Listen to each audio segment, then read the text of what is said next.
What does the word integrity mean to you?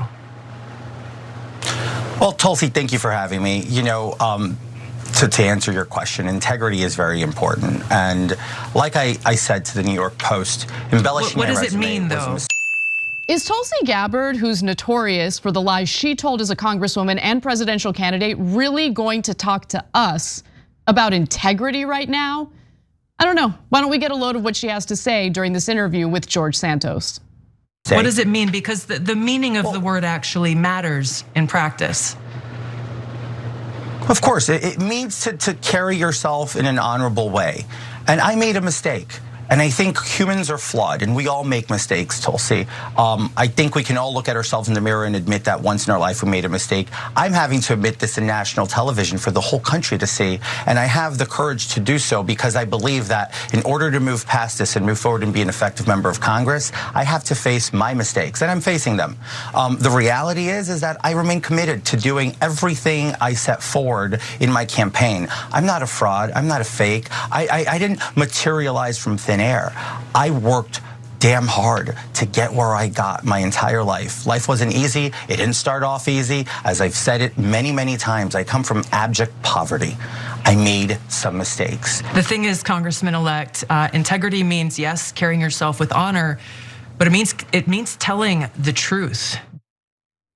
It means telling the truth. What a strange turn of events, where Tulsi Gabbard, again, who is well known, certainly among progressives, for being a pretty giant liar, is lecturing Congressman-elect George Santos about the need for integrity. Now, of course, George Santos has been caught in major lies, including lies about his college degrees, lies about the number of properties he owns, lies about his religion, it goes on and on. But Tulsi Gabbard lied when she was in positions of power and when she was running for president of the United States. And those lies, I would venture to say, are a lot more serious than someone lying about his resume. Now, I'm gonna make that case, but before I do, before we revisit Tulsi Gabbard's history of lies, why don't we get a few more sound bites of what this interview kind of turned into? Let's watch. Are you Jewish? We've got a letter that your campaign sent out earlier this year, which reads as follows. As a proud American Jew, I've been to Israel numerous times for educational, business, and leisurely trips. You said there in that letter that you are, quote, a proud American Jew. How do you explain that? My heritage is Jewish. I've always identified as Jewish. I was raised a practicing Catholic. I think I've gone through this. Even I've not being raised a practicing Jew. I've always joked with friends and circles, even in the campaign, I'd say, guys, I'm Jewish. Remember, I was raised Catholic. So look, I understand everybody wants to nitpick at me. No, this isn't nitpicking. You can't claim that you're Jewish, get caught in the lie and say, no, I didn't mean Jewish, I meant Jew-ish. Like, how is that in any way a good answer to the question? Just a little bit of, I don't know, honesty when you're finally caught. Just admit, hey, you know what? I thought this would be good for my campaign and I shouldn't have done it. I apologize. And to be quite honest with you, I agree with those who think that Santos should step down, he should resign. He seems unwilling to do so. And look, we've gone over all of his lies. Everything that he has claimed to have accomplished turns out to be a lie, including the notion that he owned 13 properties. Turns out he owns 0. He lives with his sister. He did not get 2 college degrees from Baruch College and from NYU. He lied about that. The list goes on and on. So I'm not making excuses for him. But for anyone who thinks it makes sense to give Tulsi Gabbard, of all people, a round of applause for really holding his feet to the fire, I think you should really consider her own history and what she has lied about to the American people, to her own constituents. Now, she changes her political views depending on what's advantageous for her profits, what's advantageous for her political career, what's advantageous for her quest now to be a Fox News host. But again, we'll revisit that because I think it's important to understand that she really has no leg to stand on when it comes to the question of integrity and honesty. One more clip though, because this is what seems to be getting the most attention from her interview with Congressman-elect George Santos. These are blatant lies. My question is, do you have no shame? Do you have no shame in the people who are now you're asking to trust you to go and be their voice for them, their families, and their kids in Washington? Tulsi, I can say the same thing about the Democrats and the party. Look at Joe Biden. Joe Biden's been lying to the American people for 40 years. He's the president of the United States. Democrats resoundingly support him. Do they have no shame? I've made this very clear. This is not about the Democratic Party, though. This is about your relationship, frankly, with the people who've entrusted you to go and fight for them. So listen, if any other person made that exact same point, that would be a perfect interview. I have no problem with it whatsoever. What I do have a problem with is Tulsi Gabbard, of all people, making these points when she knows her history of lying to her own voters, when she knows that in 2020, in 2019 actually, when she announced her bid in the 2020 presidential election, she pretended as though her past anti-gay stances are no longer the beliefs that she holds today. She lied to the American people about that because she felt that it would be politically advantageous to pretend as though she has completely changed her views on the LGBTQ community. And I want to revisit that because while there are many lies that she told, including the lie that she's anti-war, she's not anti-war, she's on the record saying that when it comes to the war on terror, she's hawkish. What do you think that means? I mean, you could say that obviously invading Iraq, that was the war on terror. Afghanistan, war on terror. You can't say that you're an anti-war candidate when you also simultaneously say you're supportive of wars against terror. But let's leave the foreign policy aside for a moment and just go back to the whole LGBTQ issue, because there's a lot that I think Americans are not privy to about both her history and how she changed her stance on the LGBTQ community depending on what was politically expedient. Now, the New Yorker reported that she advocated against legislation in Hawaii to combat anti-gay bullying, saying it would be inviting homosexual advocacy organizations into our schools to promote their agenda to our vulnerable youth.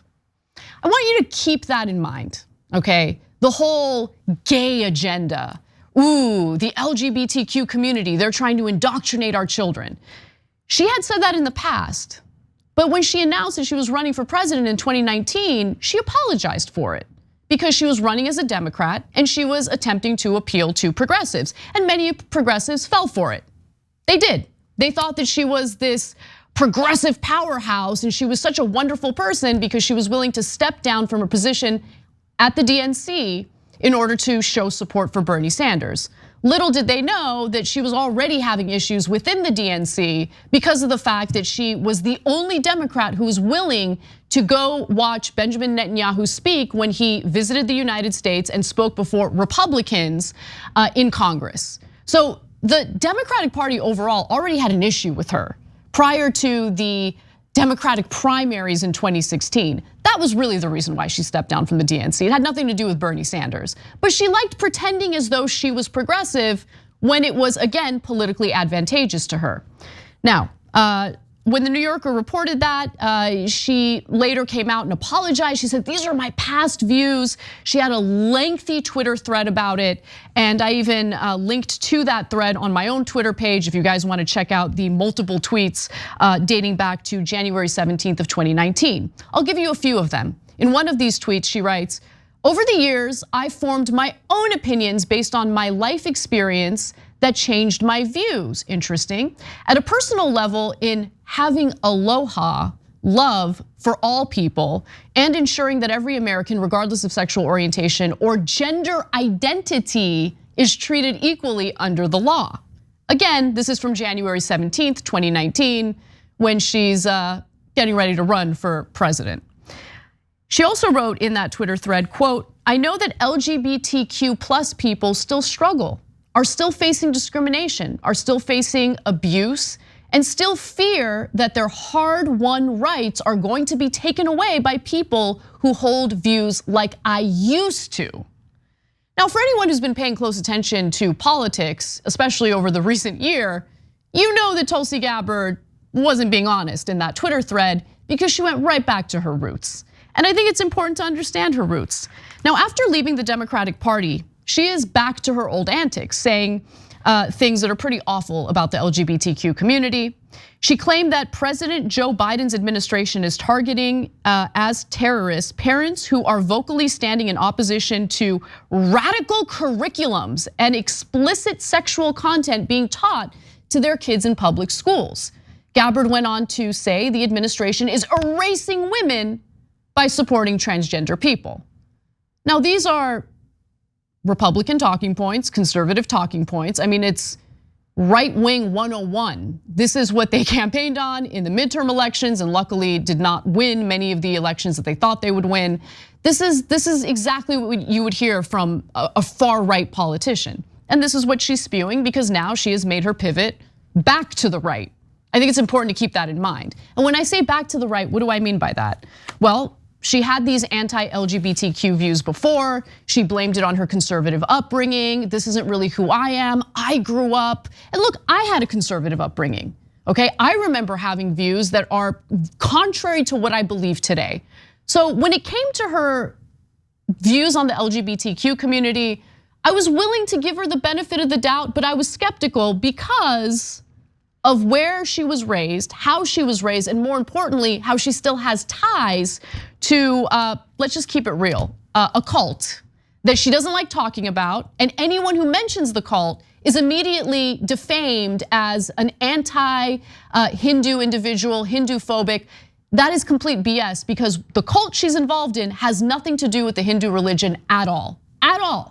It is actually defamatory toward people of faith who believe in, who practice the Hindu religion to say that what she's brought up in, what she practices, what she believes in is in any way related to the Hindu religion. Now, what do I mean by that? Well, she was associated with a group that's known as the Science of Identity Foundation. There are interviews with people who used to be part of this group. It's well documented, and you should look into it if you think what I'm saying is in any way offensive to the Hindu religion, because it's not. Again, it has nothing to do with it. Now, the Science of Identity Foundation is an offshoot of the Hare Krishna religious movement that was started by a man by the name of Chris Butler. Now, Chris Butler is a cult leader. He hasn't appeared in public at all, but he was definitely anti-gay. And he was skeptical of public education. He felt that public schools were indoctrinating kids due to the gay agenda. Sound familiar? And he started his own private schools that were questionable to say the least. Now, why do I say that?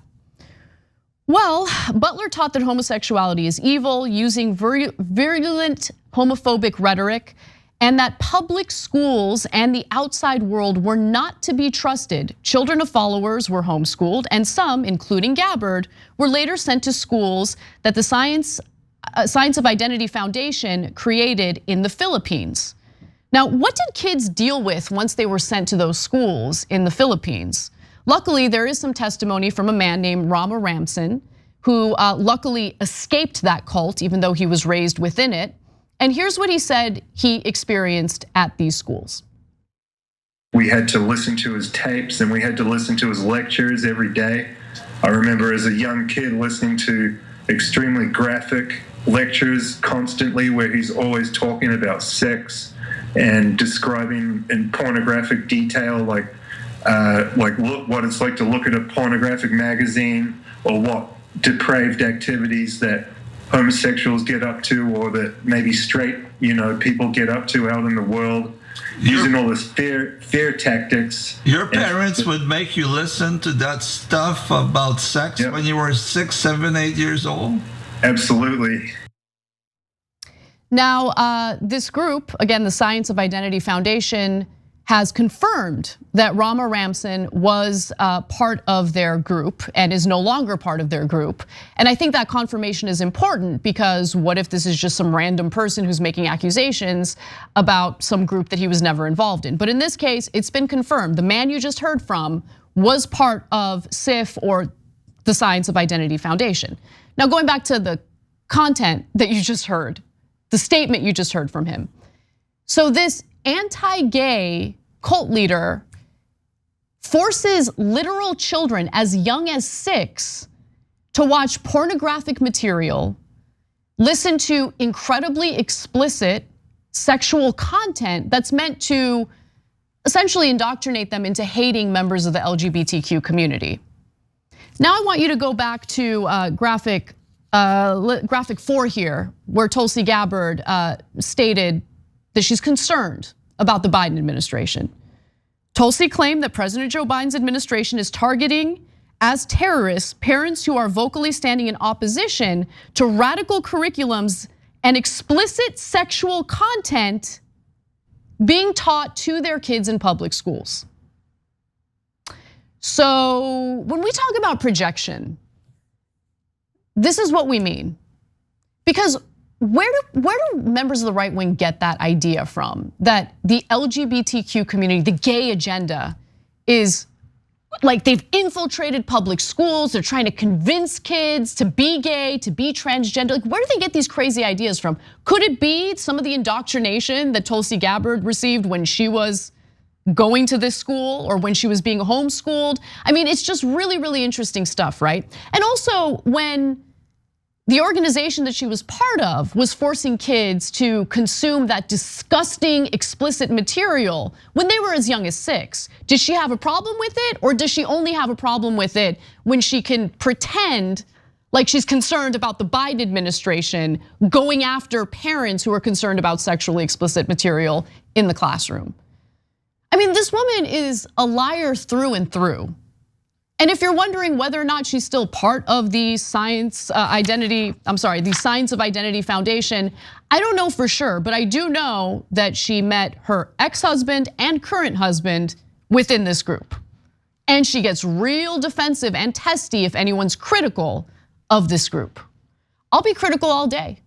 Doesn't make you a hater of the Hindu religion. It doesn't make you some sort of hateful, bigoted individual when you're calling out a cult that teaches this disgusting material and indoctrinates literal children into hating members of the LGBTQ community.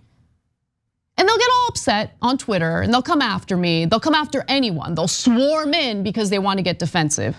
But this is the disgusting stuff that goes on in this country. This is the disgusting stuff that deserves a lot more reporting. And I'm sorry, while I think it's definitely legitimate to go after Congressman-elect George Santos for the lies he told on his resume, I think it's equally acceptable, if not more necessary, to be fully aware of who Tulsi Gabbard really is, what she really stands for, and how her political identity isn't really about the right or the left, it's about herself. It's about political power. And while she might be a host on Fox News today, I guarantee you, she's setting herself up for politics in the future. And maybe we should be a little more informed about who she really is, so people don't get duped by the lies that she tells in an effort to accumulate power for herself. That's who Tulsi Gabbard is. So spare me the lectures about integrity and honesty. And if she wants to address anything that I've talked about on the show today, she's free to do so. I invite her on the show. Maybe for the first time, she won't run away from me and she'll actually answer some of the questions I have. We'll see. Thanks for watching The Young Turks, really appreciate it. Another way to show support is through YouTube memberships. You'll get to interact with us more. There's live chat emojis, badges. You've got emojis of me, Anna, John, JR. So those are super fun. But you also get playback of our exclusive member-only shows and specials right after they air. So all of that, all you gotta do is click that join button right underneath the video. Thank you.